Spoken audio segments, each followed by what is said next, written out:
when I came out with my abuse, I was pretty much like shunned. I was going through a really hard court case with an abusive ex-boyfriend when I started dancing. Very well known in the music industry. Had a lot of backing. I had a lot of fans. I think the reason why I started Midnight Ballerina News was because I wanted to show that I'm not just some girl that went through an abusive relationship and turned out to be a stripper. Welcome to Expression Unsilenced, where my mission is to bring transparency to industries that often go hidden in society, to broaden perspectives, and to bring awareness to the injustices that are happening right beneath us. Today, I am here with Journey, who is an independent journalist studying pre-law and is a performer at a club.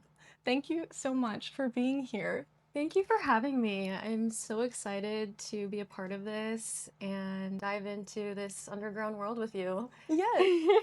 I want to give the audience a really little view of who you are outside of work and school. Do you have any siblings? Where are you from and how old are you? Yeah, I do have two siblings. I have a younger sister and a younger brother. I'm originally from Utah, so most of my family's back home. And then, sorry, what was your third question? How old you are? Oh, and I'm 25. Okay. Yeah, Amazing. yeah. And do you have any special interests or hobbies outside of work and school? Absolutely. So I've actually been a dancer my whole life. I was a Mm. competitive dancer since I was 5, and I was a choreographer through all of college. So that's always been my thing, dance, Yeah. and music. And I love music festivals and hiking, anything outdoorsy. So Yeah. yeah. Okay, well then that perfectly aligns that. So how did you get introduced to dancing, to stripping specifically?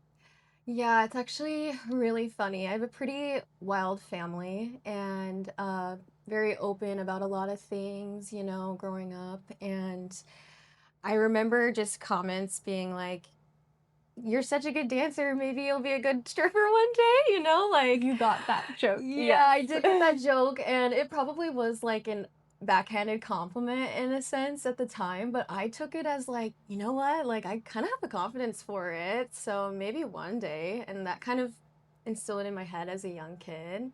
Mhm. And I told myself I don't need to do it right after high school.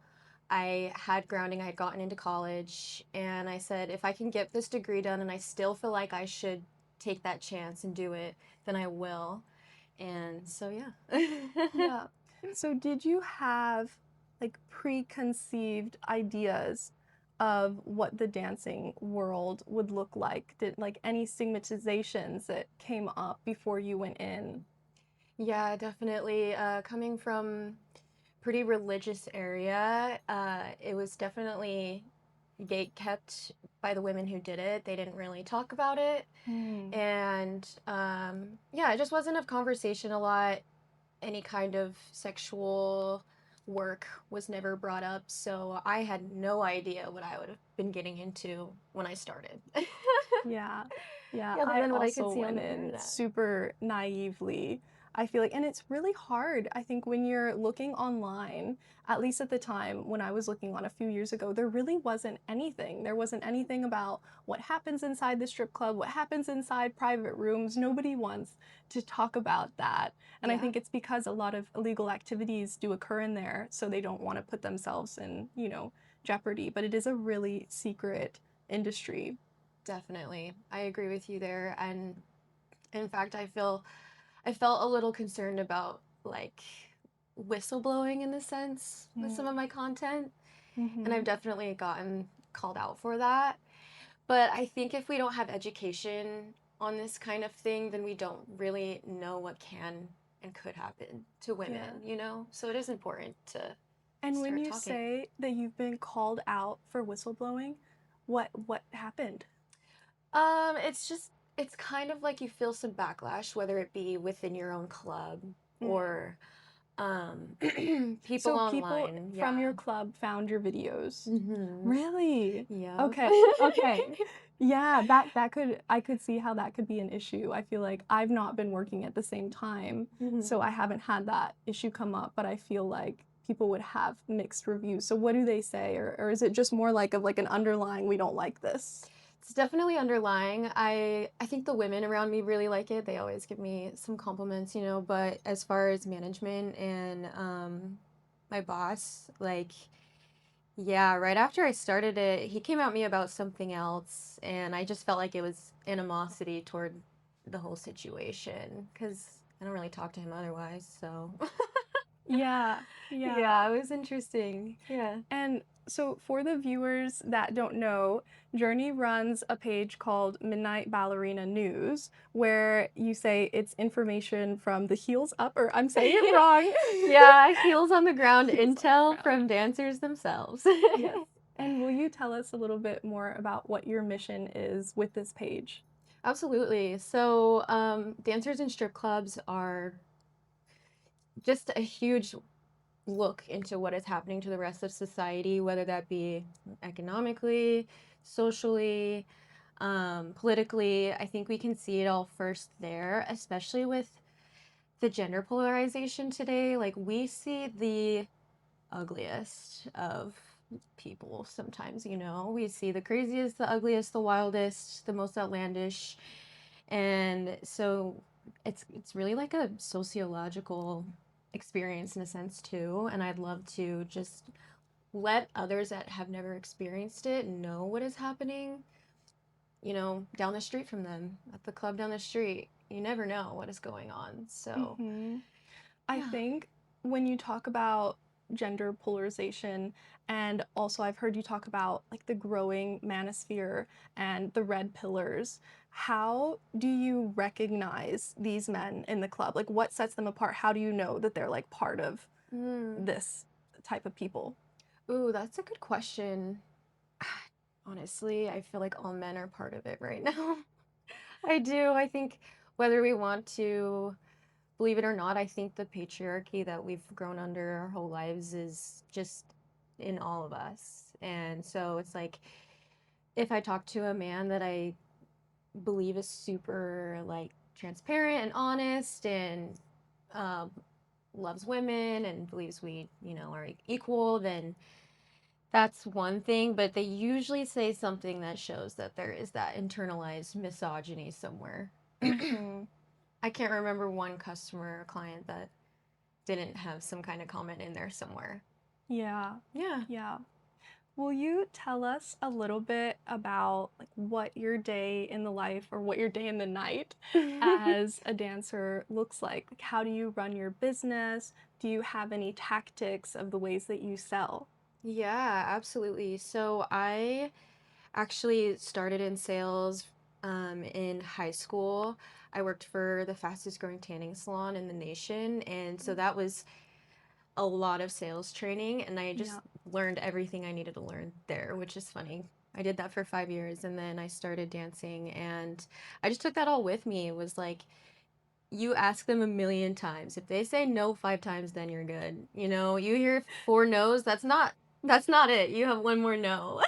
That's a really good strategy. I felt like I didn't have any sales experience, but I think I learned on the job that no never meant no. It just meant that they were uncomfortable with the idea. And I think that people are just, when they're propositioned with something, we're immediately like, no, no, I don't want that, and then we have to like build the experience so that they want to be a part of it.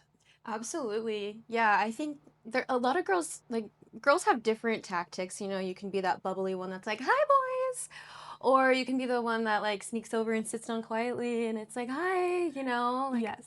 "Nice to meet you." But I definitely I try to stay on my feet the whole time. I don't sit in the back. I feel like that's kind of where you can get lost in yourself and your thoughts a little bit.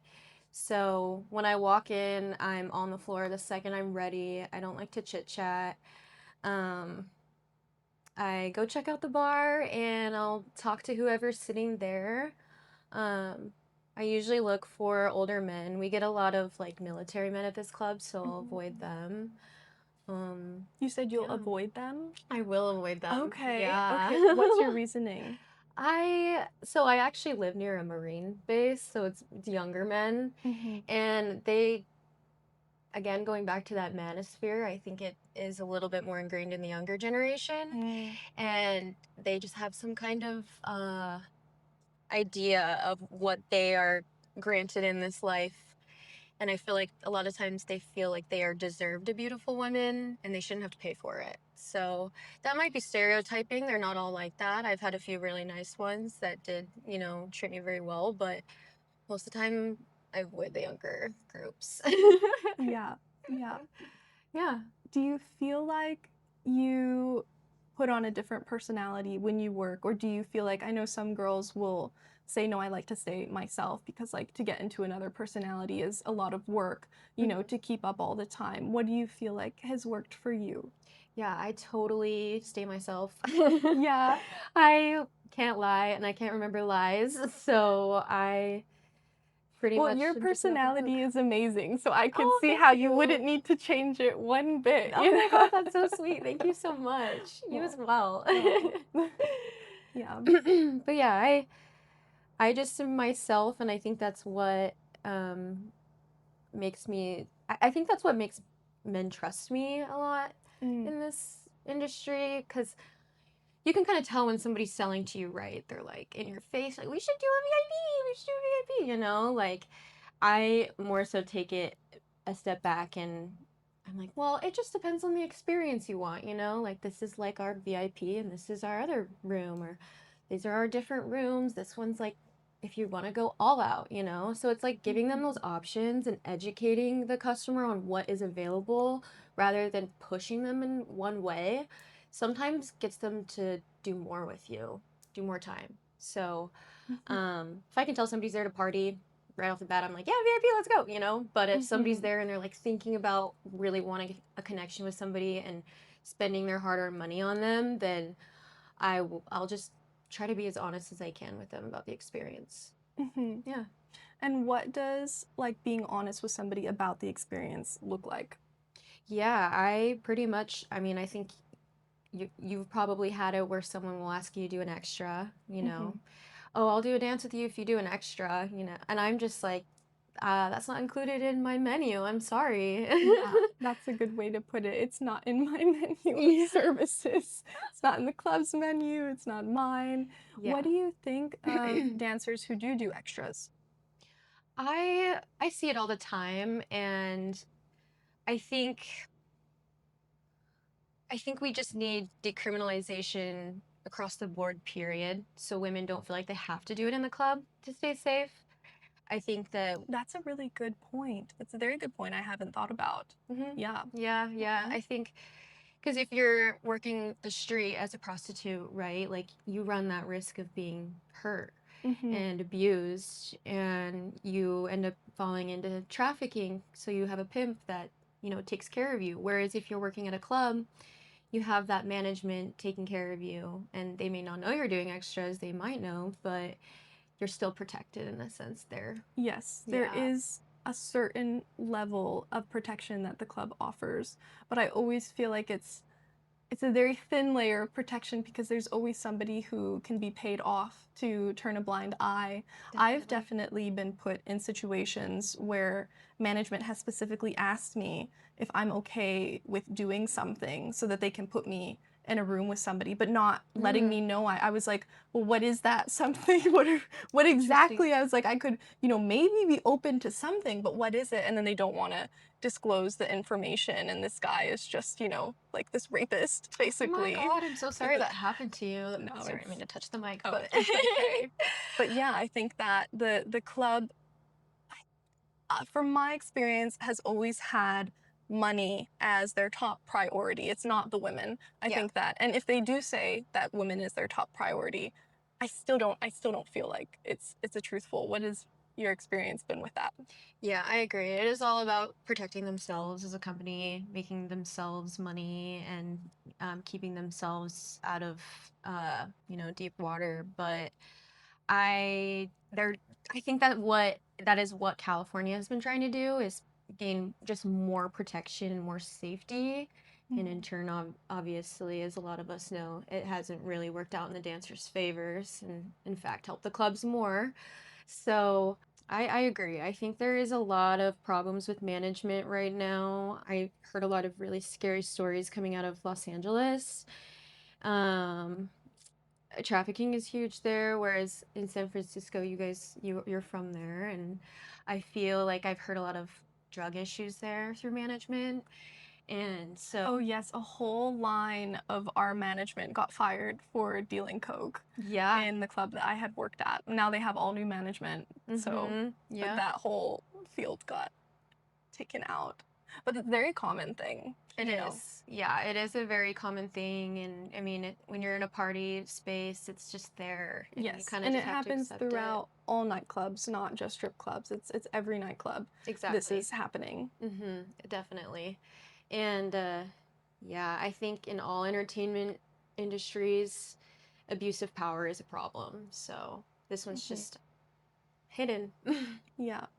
Do you have any scenarios you'd be open to sharing of like the dynamics between management that have really made you question like the authority that they have? Oh my goodness. Yes. Okay. So I started dancing in Utah, and Utah's laws are super in the past. They have not caught up quite yet. Most of the clubs there are still contractor, but the problem is there's a monopoly. There's one group of men that have pretty much taken over all the clubs, and they treat most of their dancers as employees. So they make them do schedules. They make them pay missed shift fees if they miss their Oh, shift. wow. $150 if Oh, you I've never miss heard of your this. shift. Oh, I know, right? That's crazy. And these girls are baby dancers. They really only accept baby dancers at these Oh, clubs. gross. So it's Okay. just, yeah, major shark energy on these young women. And That's so predatorial oh, all it's around. terrible. It's terrible, yeah. So the other thing that's kind of crazy about these clubs is he doesn't keep up on like the maintenance of them. So I personally feel like there is a lot of black mold in them. And then these girls are getting sick. So then they can't come into work. And he has this constant flow of money of these girls that are missing their shifts or they're coming in and Oh, paying their, wow. stage fee. A lot of times they go into the negative because he doesn't do enough marketing to bring anybody in. And yeah, fills the room with 30 girls while 7 customers come in because he knows he'll make all those stage Oh, fees. because he's making them from, is it like a house fee that they're, so Hmm. he's, oh, that's such a ridiculous system that Yeah. should just not exist in any way. Yep. Wow, what a And twisted system that is. That's probably one of the worst that I've heard. Man. yeah, yeah. So you're a baby dancer. You can't work at the other clubs because you have to be, you have to be skilled to work at the other clubs that are owned separately. Mm-hmm. And then you're contracted to these few clubs with this group of people who steal all your money pretty much. Like, not only are you giving them a house fee, but then you're giving them a 30% cut of your dance money. Yeah. And then when you leave, you've already given them so much, they also require a tip out, a specific tip out. You Oh, can't just like tip out because you want to. They're required 20% to the bouncer at the front, the DJ, and another 20% to the bartender. So that's, I think I did the math. Like they pretty much take like 75% of your money. right. And then at that point, you're basically making like a regular job salary with the risks of such higher risks of safety and all these other things. So it's, yeah, Hmm. I feel like there's so many places like that that take advantage of vulnerable women Yeah. and then somehow have made it into like this legal thing that's, yeah, that makes me angry. Oh, it's so bad. And I think that it is ran very illegally. And I think if there were women that had the money to go after him, they could. But he's keeping them so broke in a sense that they can't even try to gain more rights, within that club. It's sad. It's scary. Uh, and that is just a common situation with so many owners and managers Hmm. in these clubs. Well, I think when we look at the industry at a whole, it's majority, I want to say like 90% ran by men. The entire industry is ran by men. And I think that to me is the biggest issue that I find. What do you feel like is the thing that you found that is like the one thing if you could change, what would it be? Yeah, I would love women to own it, right? I know Yeah. that there is a movement right now happening in Southern California. There was a unionization in Los Angeles in 2022, and it was like a dive strip club, and all the girls Mhm. basically banded together and made some change within, their community. But what I've been learning is they're trying to create like a union owned club out here. So they're trying to create the first one, like owned by the dancers. You can buy Yeah. shares.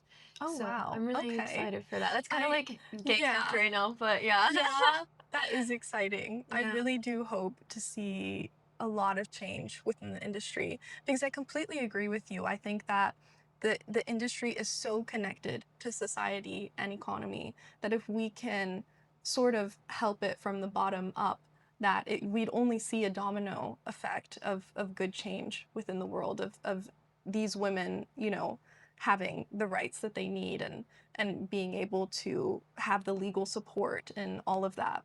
Absolutely. Yes. Yes. To Yeah. all of that. I agree. Yeah, because once we start allowing women to control their own industry, because what? I don't see a guy up on the pole. I don't see my manager doing anything up there, It's like, why can't we just manage it ourselves? Yeah. It's the only industry that men don't need to be a part of. It's very true. It's very true. I know there's the argument that like the men need to be able to protect, the women, but I feel like women would be definitely capable of creating a protection barrier, Hmm. from that. I know within the club that I've worked in, we've had people come in and like beat up the girls and No, nobody sad. has stepped in. Yeah. And it's because this person who came in and assaulted the girl had some sort of relationship with the DJ and the Hmm. manager. So he was protected by them. So Hmm. it's just, and these things happen all of the time, which again just shows like where the priority of the girls are. Yeah, definitely. Wow. That's terrible. Oh my Yeah, gosh. yeah. Uh yeah, I do know that something that happens quite often is if you're not tipping them well, they won't help you. Oh, definitely, Yeah. definitely. Yeah. Which in California, I'm pretty sure it's legal. It's illegal that anybody working in the club cannot ask for a tip.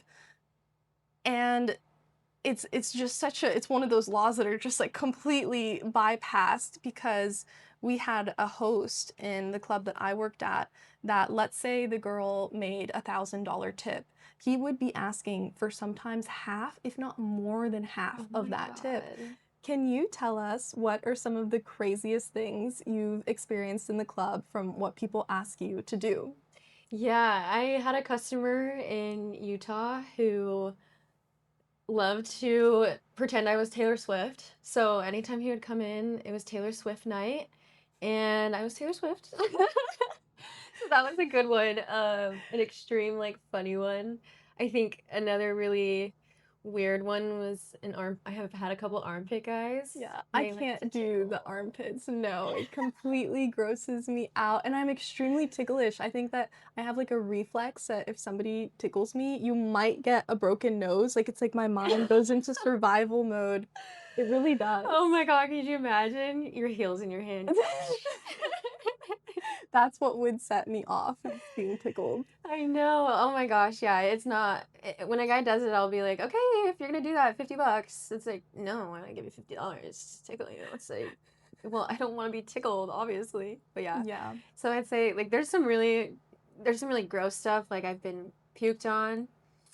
Thank God like most of the clubs have showers. So I'm so bad with bodily fluids. Like that is why I'm not in medical. Oh my goodness. Yeah, that was not No, it for that's a me. nightmare. That's I took a awful. couple weeks off And after. you don't really have anything to like protect yourself. It's just like You're naked. on your, yeah, that's Hmm. horrible. I can't imagine. Yeah. Man. So, when it comes to gender polarization, do you think that with men having a harder time finding relationships and being intimate with people, do you think that there's going to be an increase in the men that come in? Or do you think that men are going to be opposed because they don't want somebody who is liberated in their sexuality and profiting off of themselves? Maybe that would just turn them off now with everything that's happening with like the red pillars and the growing manosphere. That's a great question. I've actually not thought about that. I think I've been more focused on the money aspect, men not coming in as often because they're broke. I do believe they'll be coming in less and less. I think that they're a little bit more and more scared of women as we gain a little bit more power in society, especially strippers. Like, we're like the bosses of the boss women, we'll tell it how it is. We don't play most of the time. And uh, we'll see more men that are becoming more submissive as far as like sex work getting put out. We see more submissive content come out. So I think that we'll see more guys like that. They'll want more dominatrix type vibes. But Mm. I think the coolest thing to come from the gender polarization thing is that I'm seeing a lot more women, and I'm seeing a lot more queer people. And I think that we're becoming a more inviting environment for those that wouldn't have normally gone in the past to come and Mm. experiment and try out new things for themselves in a safe way. Yeah. Yeah. That makes me think of the normalization of sex work that is happening, especially with the last season of Euphoria. And a lot of people are getting their normalization from mainstream media. What do you think of that? Oh my goodness, yeah. This season of Euphoria was crazy. I mean, it felt a little Truman Show vibes for me because it was based on a club in the desert, and I work at a club in the desert. Oh, And so it was just a lot of parallels to watch. I think that they were showing the most extreme shock factor type of stuff. Like, that is not every night. I know there's some clubs that do operate pretty extreme like that, and some women are okay with it. They make more money that way. But then when you add in the whole issue with management pretty much pimping you out, then that's where those lines are crossed, and we see stuff like Euphoria.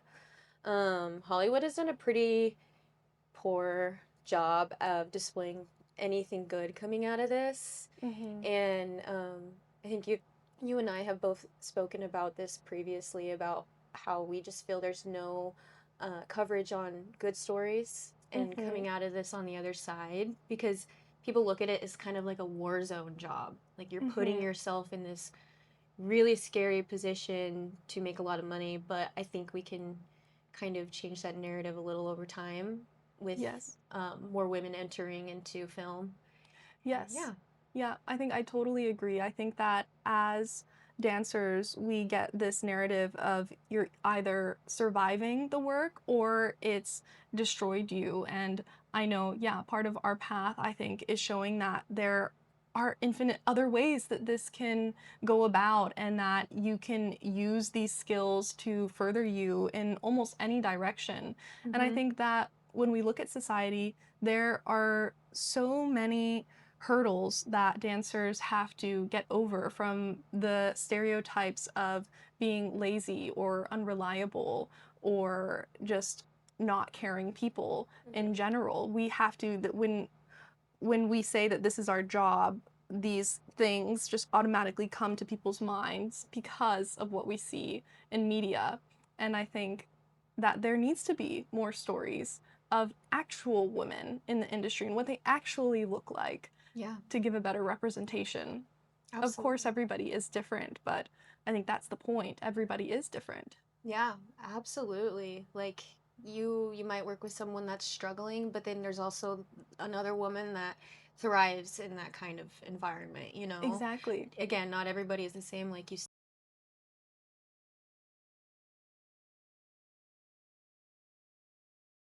said. Like, I would never be able to be a nurse, but I thrive in this kind of industry, and vice versa. And yeah, it's just kind of figuring out where you as a person fit. And I think we've just been taught for so many decades that this fitting isn't right. It's like we're human. We all have sex. We're all very sexual beings. Like, why are we like hiding this? Why can't we like explore that in our own humanity too, you know? Mhm. And I think the number one thing that dancers are asking for is just consent. I think that that's something that people don't understand about the industry, that they walk in and they just see this as like this playground that they can do anything in, but every interaction needs consent because we're still working individuals and we all offer different services and we all have different boundaries. And Absolutely. that's not, again, that's not portrayed well in media. I think media even influences us to that is the place where you can do these things. Yeah, definitely. Yeah. That is a great point. It just makes people think, oh, I can go in and treat these women as an object and throw them around like a baby doll, you know? That's what it feels like Mhm. sometimes for sure. Um, Working in clubs that are 21 and up, I've noticed that doesn't happen as much. But yeah, when I would work at the 18 and up clubs, men come in and they think that they can just manhandle you, slap you till you bruise, like Which is pinch horrible. you. Oh You know, gosh. I've had a guy literally try to stick his fingers in my panties while I'm on stage and like pull them off. And I Oh. like, so at this point, I'm in my career, you know, the thing to do as a stripper is to pull your panties on and have them put it in the side. I don't even let Mhm. them do that anymore. I didn't either. I feel like I got to a point where, yeah, it's just hand it to me. Just Yeah, I don't trust you anymore. Just exactly. We just don't trust them. yeah. I think my favorite customers are the ones that are like, if I do anything that disrespects you, tell me, you know? Mhm. When I start a dance, I always say, if you do anything that bothers me, I'll let you know and we'll end the dance. Mhm. So, but Mhm. here are my rules. I think a lot of girls maybe, I actually, when I started dancing, most of the girls that I worked with were baby dancers, so we were all told to give a set of rules before we started our dances, Oh, well especially in that's Utah, good. because they were so like extreme on contact and like Mm. how you could accept money there. And so I took that with me to other clubs that I've worked, and I noticed it doesn't happen as much with those women. Maybe they just didn't learn, but when I started dance, I'll straight up be like, hey, no touching the titty, no touching the kitty, and no touching up the back. You know, anywhere that my outfit covers, you can't touch. Mm. And if you overstep, I'll let you know and we can end the dance. And Mhm. every time that I've said that, they don't cross the line. Really? Yeah. I mean, there's sometimes where they'll be like, oh, are you sure? Are you sure? And I'll be like, sorry, I'm ending the dance, you know? Yeah, Then you so then they forfeit get tip. that But, repercussion and then you mm-hmm. forfeit the tip. See, I feel like I've done the very similar thing, but I try to always get my tip up front and then Mm. I tell them my rules after because Mm. if I tell them all these rules and then I'm like asking for the tip at the same time, it doesn't make sense. So then I can walk away. But I think a lot of men don't like the idea of getting tipped up front. But for me, I'm offering you a service, I need to get paid up front, or else I don't know if you're going to pay me. I don't know if your card is not going to get swiped. I don't know if you're lying about the cash that you have. And Yeah. this isn't the type of service where if you don't like what's happening, then you get like half back.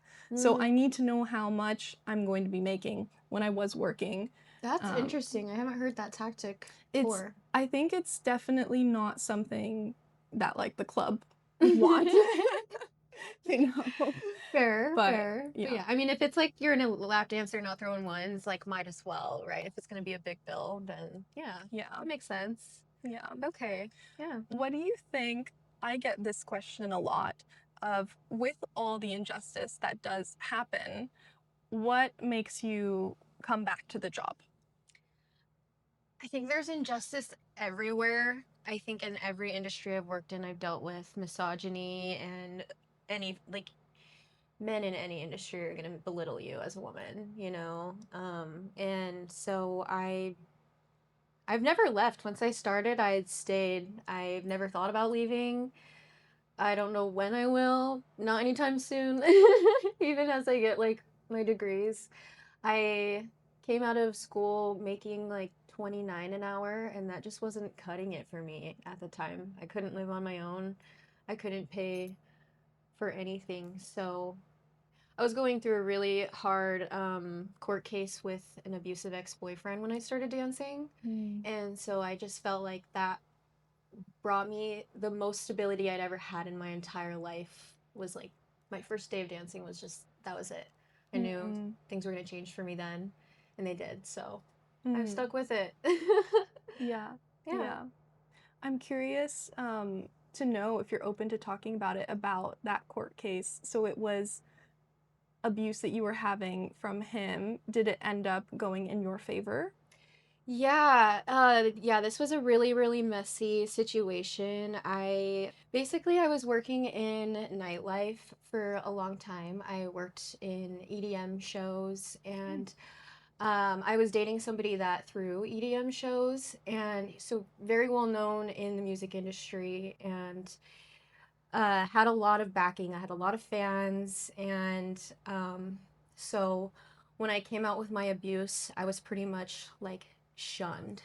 Like, had to delete all my really? social media, lost my job. Like, You were shunned, which is yeah, such an interesting. I'm so sorry that that happened to you.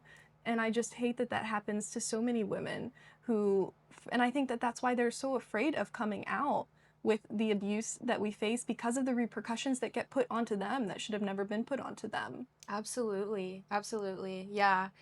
Originally, he played the victim. I was deemed as, the bad guy in the situation, but eventually it did flip in my favor. Mm-hmm. And I currently have, restraining orders in 2 different states Mm-hmm. and a lot of money in lawyer fees. Oh, So that wow. is what initially like got me dancing. I was like, I don't really have another option if I want to be able to like save my reputation and make sure that I can make it out of this like alive pretty much.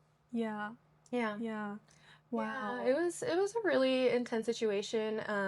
It's still kind of going on to this day, and I don't like love to draw attention to it, but it is a huge part of my life. Like it took 5 years away from me, Mm-hmm. and you would think like I think the reason why I started Midnight Ballerina News was because I wanted to show that I'm not just some girl that went through an abusive relationship and turned out to be a stripper and a prostitute or something, because that's the narrative I've been given since it all happened. Hmm. And so now I think I'm like, no, I really want to be an advocate and push for change in all areas of, what women can go through. Yeah. And so I think eventually with Midnight Ballerina News, like I'm covering stuff with stripper topics right now, but I would love to cover everything women. Mm-hmm.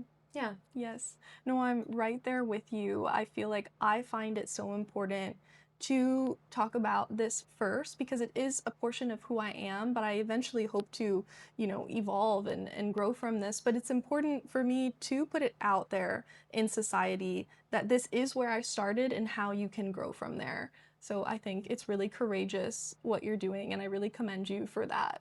Thank you. I Yeah. appreciate it. Yeah. Yeah. Yeah, it was definitely not easy, but I'm finally out on the other side of it. It took a Good. while, but yeah, I'm here Good. now. Good. Dancing has given me so much confidence to come out of that. And it's funny as people are like, oh, you went from an abusive relationship to like being, abused by men in the club. And I'm like, no, now I have power. Now I Yeah. can tell them that they're hurting Yeah. me. So you feel like dancing has brought you this confidence. How do you feel like that plays out? Like, where do you draw it from? Yeah, I think I draw it from but like my education. I think a lot of times I'll go into situations with my clients and think I'm smarter than them always. I kind of have to, right? Keep that confidence up. And yeah, I don't let anybody like try to jab at me and get to me, If Good. somebody tries, I'm just like, okay, you're weird, right? Like Exactly. Exactly. yeah, Yes. I So think you very that's the much best hold way. your own. You feel confident and safe when you're working because of these boundaries that you've built for yourself. Definitely. Yeah, you kind of just have to let it roll off you. When people are trying to be mean, just Yeah. okay, you're weird. Yeah. They're coming at you from all angles, from social media, from real life. Mhm. It's one of those jobs that just attracts the worst out of people. And so we really do. We build, I think, these great walls of skin that that can be really useful for many other scenarios in life. Yeah, definitely. It's Yeah. awesome. I wouldn't be who I am today without it. So, while a lot of dancers will push for women to not join this industry, I think if you think you're capable of doing it, do it. Yeah. Like, Would you recommend it to other people? I wouldn't if you're under 21. I think you should definitely wait until you can drink and maybe like figure out where you are with alcohol before you work at a club with alcohol, Mhm. because I definitely struggled with that in the beginning. And I think if I had started at 18 years old, my life would be a lot different now. So I'm grateful that I started as in my 20s. Yeah. Yeah. Yeah. What were like some of the early obstacles that you found? Because it's a quite shocking industry when you step into it. What were like the most difficult things that you had to get past? Um, I I had a really internalized, like misogynistic view of the world growing up in Utah, just around a lot of Mormons. And I think that it pins women against each other. And so the clubs I was working at was very much like no one liked each other, catty, fighting over Mm, money. Like, it wasn't like a team. It wasn't like, oh, we're all together against one evil in the sense, like it's it felt like just you were going into a war zone in those kinds of clubs, and so building relationships and like finding respect, I think, was a huge issue for me. I went in thinking like I'm different, but I'm not. Nobody's different. We're not different than anyone else, like just because I was trained to dance doesn't make me any different than these girls who weren't, things like that. mhm. So that was hard for me to get over that misogynistic viewpoint. Yeah. Yeah. I Hmm. think that when I first started, I definitely had this idea that I was also different because I was coming from university and I was like, well, I'm better than these girls. And that was an idea that very much changed, which I'm so grateful because it's opened my eyes to what the world wants us to perceive and how they do pin us against each other. And that's like part of their tactic of not allowing women to come together and them having the majority of the control over what we think and what we're doing and how we sell and Yeah, all of these aspects. absolutely. It really is just the men from up top that separate everybody inside. So if there aren't any outside forces, I think the girls end up coming together as a team. I've noticed that in clubs out here. And in Arizona, the girls work together more so when they don't have as much like domination from their bosses. Yeah. Yeah. How is the club that you work at now with the girls? I love it, man. They are just beautiful human beings. It's a slow pace of life out here, so everybody's just like community oriented. We do see a lot of girls from LA. They'll drive out here and like every Oh, night. It's kind of wild. really? Yeah, I guess they're really Why do struggling they out there. prefer, okay, why do you think that that is? Um, I I know that a lot of the clubs are turning into section clubs. There's like one or two gentlemen's clubs left like in like Oh, the city. mm, And so because of that, the club's goal is to sell bottles. They don't mm-hmm, care about the dancers or if they make money because they're not like making a percentage off a room in the sense. mm-hmm. So it's like, oh, if we just sell alcohol, we'll make all the money the club needs, and then the girls can just like take all the ones or whatever. So you don't have anybody coming in that wants to buy $1,000 bottle. You're not gonna really make any money that night. So this is one of the only like consistent gentlemen clubs there are in California in this area that's Mm-hmm. not full nude and has alcohol. Oh, And wow. yeah, it definitely gives more of a burlesque vibe, which I like too. It's Yeah. super theatrical here. Yeah, I really want to come visit it if we have time. Yeah, absolutely. It's a Yeah. lot of fun. I've danced in a few other clubs, like I'll go dance in Arizona sometimes. Okay. And So you'll travel around and kind of try out the different clubs. And yeah. but this is your favorite here. Yes, yeah. I do really like Phoenix. I think Phoenix is like a great city to dance in during like their on season. Mm, I know Colorado is really awesome. Their laws are just super lenient as far as like what you can do, what you can charge. mm-hmm. Um, Yeah, I think my I goal. think What's up? this is super important. I think for new dancers, the state that you're in can vary your experience so much. So you would suggest Colorado and Arizona. Yes, yeah. If you're in that like southern west region of the United States, I definitely recommend that. San Diego is pretty good if you're in California. It is the club that I like out there is Full Nude. I one of the questions that you asked me was about like the W-2 contractor Oh, yes, situation. independent contractor versus employee. Yeah, yeah. And Mhm. what's funny is I actually moved to California to be a W-2. Like Mm. I already knew it coming into this. Mhm. I felt like being a contractor in Utah was allowing them to take a lot of advantage of the women, and I wanted protection because I don't care to sell extras. It's not my thing, I don't need all that like scheming under the book kind of stuff. So it's Mhm. like I would much rather be employed and have rights, and like if something is wrong, I can, take legal action here. Yeah, yeah. So you're definitely preferring the employee, which I think people like the minimum wage.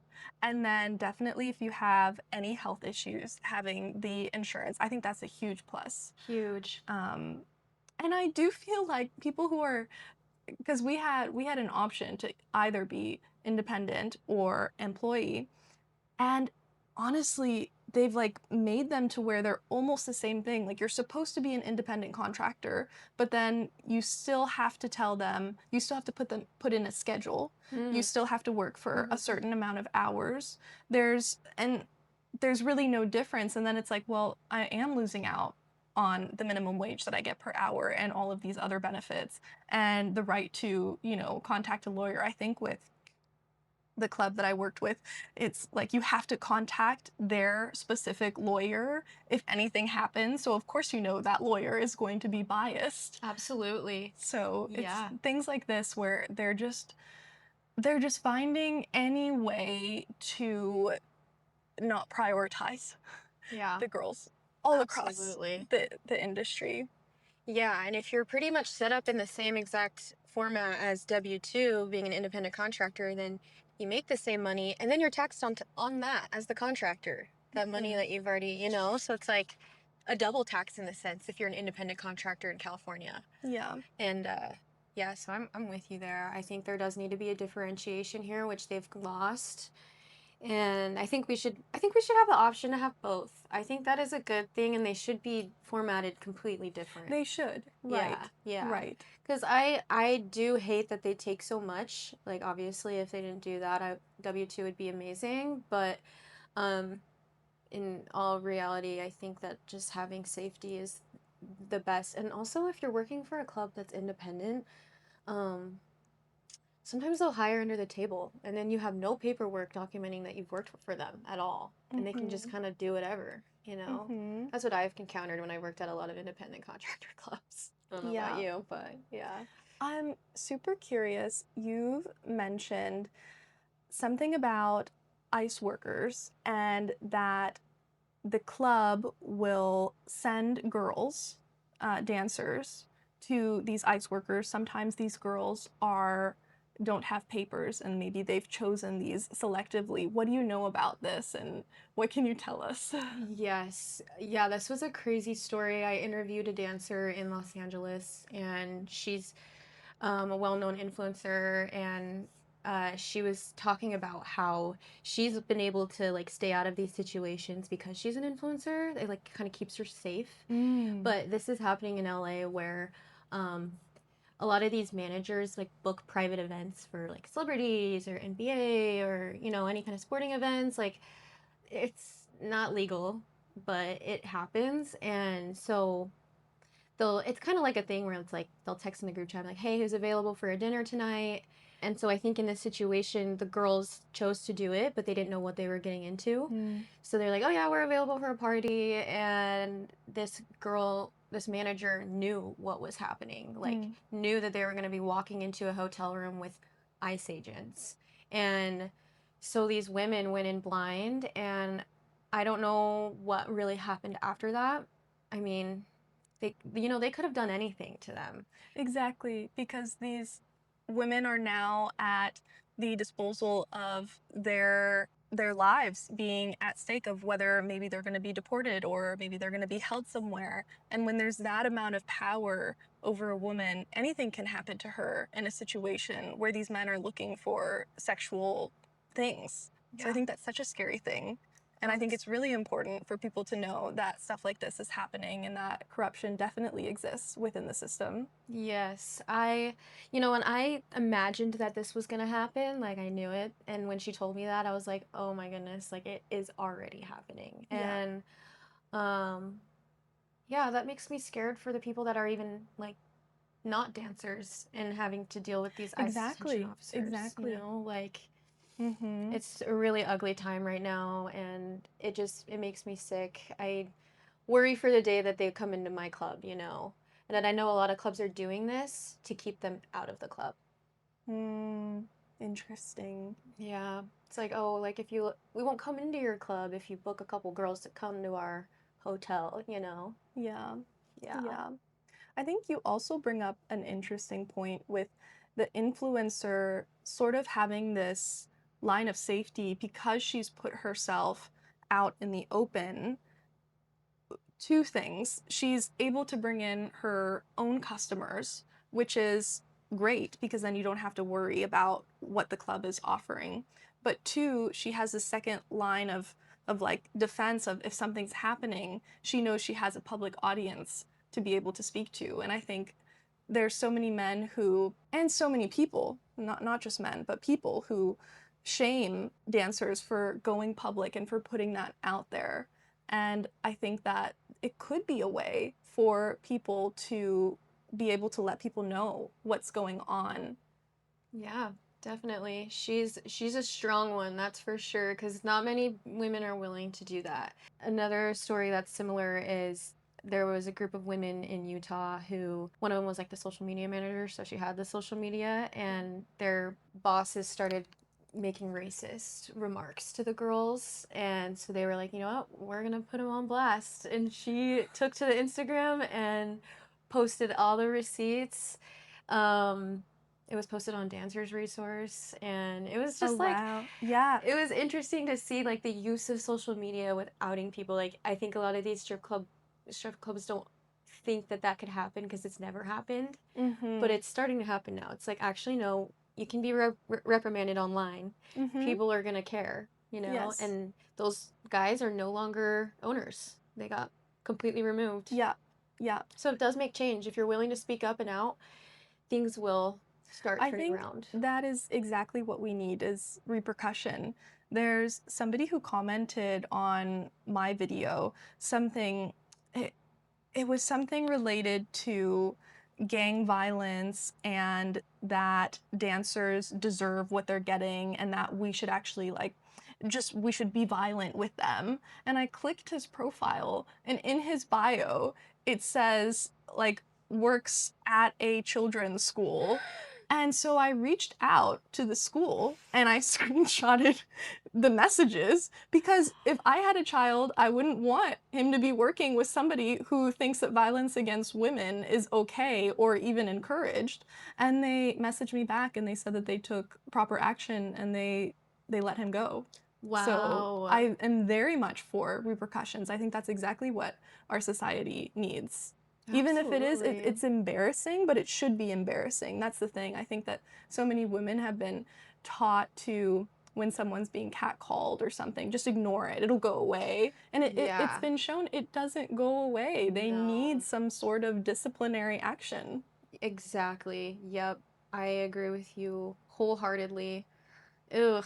I actually like took it upon myself. Someone catcalled me at a gas station like a year ago, and I was just at the time so angry about being catcalled, so I pretty much was like, fuck off.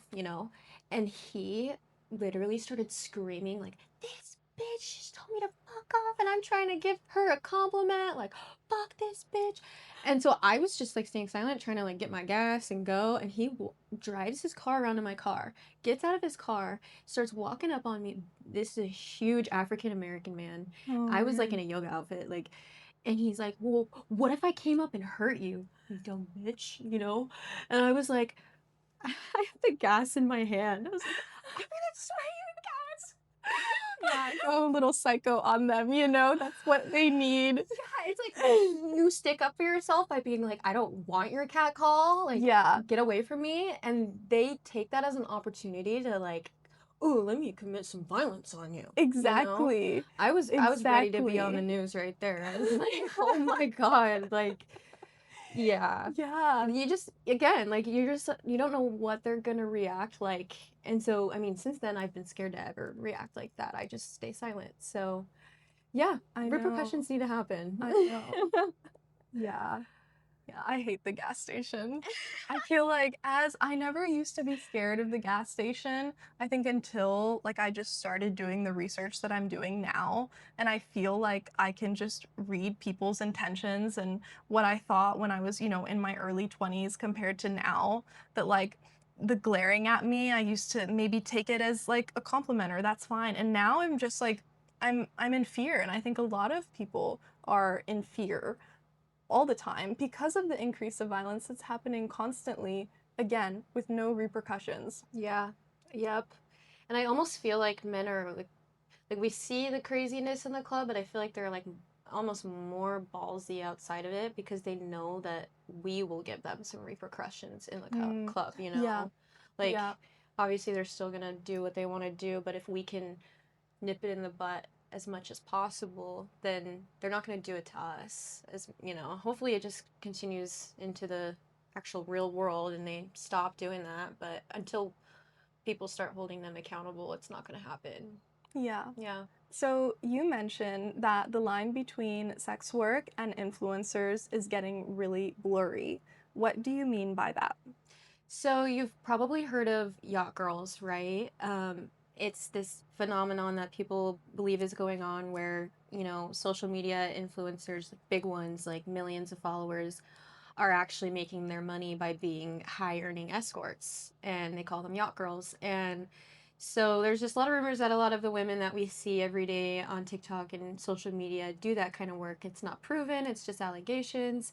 So that's one thing. Another thing that is happening is these girls are kind of using it as a sense of like clout, and customers will see them for that. Like I know that there's like a lot of Fashion Nova influencers, that dance in LA, and men will seek them out to be like, oh, I got a lap dance from a Fashion Nova influencer or something like that. So, Mm. um, there's that. And then there's also women are pretty much posting whatever they want, like their bodies, like fully naked, whatever. So it's like, oh, when a stripper does that, it's a problem, and The double so. standards are really there, and I think you see it in media as well. There could be like a soft porn scene and it's seen as artistic, and this person has a lot of talent to be able to portray these emotions. And then when we look at it with sex work, it's seen as demeaning and shameful and just wrong and sinful, so it's these double standards that exist within the industry that make it really hard for people who are trying to profit off of their own autonomy, which I believe in the freedom of our own autonomy as long as it is consensual. Mhm. And I think that's the biggest thing, is so much of sex work and so much of what's happening out there is not consensual. Nobody's Yeah. ever asking to be sexually assaulted within a club, but it happens on a daily basis. Yeah. I almost feel like it's something that you almost can guarantee with being a stripper. Do you feel like that's been your experience? Like abuse? Yes. Oh yeah, yeah. Yeah, I actually looked up the studies on it last night and it was saying like 50 to 70% of dancers have reported being sexually abused as a child. And it was something like 40 to 60% have been assaulted inside the club.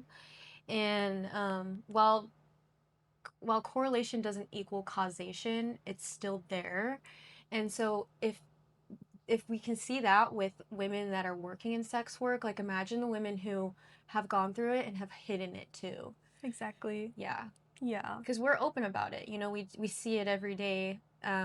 We kind of just brush it under ourselves now. But then there's the women that, you know, it really traumatized them forever to the point where they are locked in sexually and can't ever express that again, you know? Yeah. So I I think like you do have to have a really strong backbone to work in this industry. Definitely. Definitely. And I think like when I first started, I definitely had those freeze moments because that's the normal human reaction when something's happening that makes you so uncomfortable and you don't know what to do. And I think that unfortunately, like that is how I learned to stand up for myself. But it doesn't have to be that way for everybody. But the fact of the matter is these things are not just happening in the club. Like you've said, this is happening in every industry, in every part of life.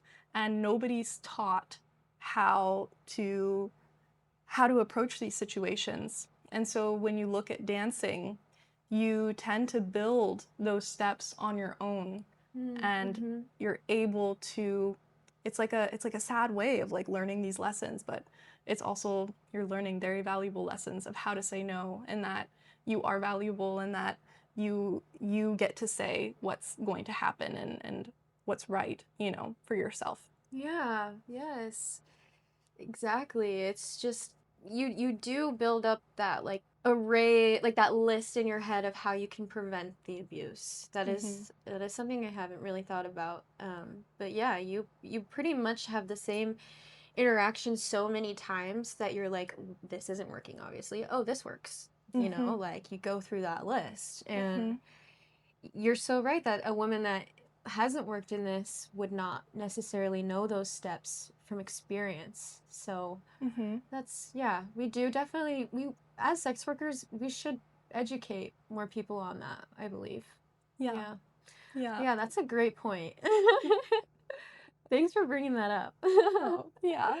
Yeah. Oh, well, I am just so grateful to have you here and that you're willing to express these things. I know there's so many challenges already with being a dancer, and talking publicly about it can create even more hurdles that we have to jump over. So, thank you for taking this step with me. Thank you for being here. Yeah, of course. Thank you so much for having me. This was amazing. I love having conversations like this, and I'm so excited for what's to come in our industry. Yes. And if you want to find Journey, she has social media pages and Substack. All of them are Midnight Ballerina News. Were there any other socials that you'd like to share?